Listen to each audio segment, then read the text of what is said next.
All right. Okay, so I am 2 years out of college. I've been staying at home. I've been trying to save as much money as possible to either buy a new car or a house. So I'm gonna say house.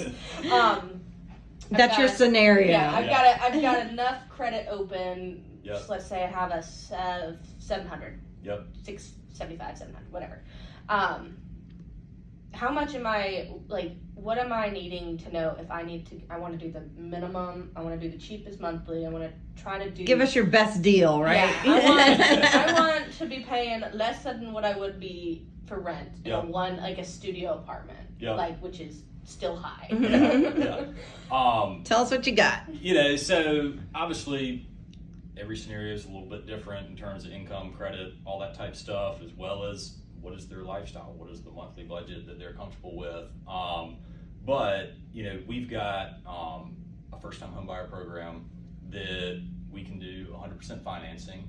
I believe the max loan amount is $600,000 on that particular program, and so Which is pretty good.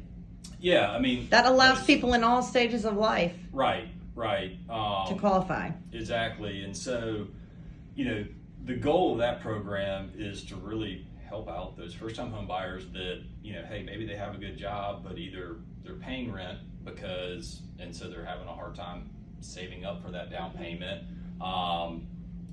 or it's somebody that like you said, they might not have 2-year history. They might be fresh out of college and they're like, hey, I don't want to pay $2,000 in rent. I'd really rather pay $2,000 towards a mortgage that I'm getting equity in, especially as that house appreciates. And this program is set up specifically for them. Mm-hmm.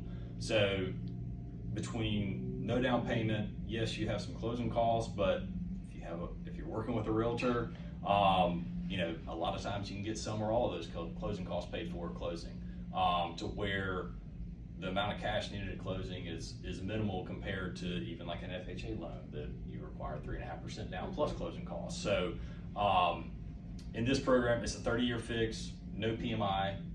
Pretty much any other program, FHA, USDA has their funding. Which guarantee fee. tell the people at home which PMI is for those that don't know the lingo. So that is private mortgage insurance, which basically on an FHA or conventional loan, if you put less than 20% down, you're going to have some type of private mortgage insurance, and it is a percentage of the loan amount as well as it looks at credit scores, debt to income, all that type stuff. But it could be $50 a month, it could be $350 a month, depending on the scenario, and that just adds to that monthly payment, but you're not really getting anything for it in terms of a benefit to you. Mm-hmm. That's really to protect the lender. If somebody was to default, that they'll be made whole. But with the first-time homebuyer program, there is no PMI, so that's an additional monthly savings.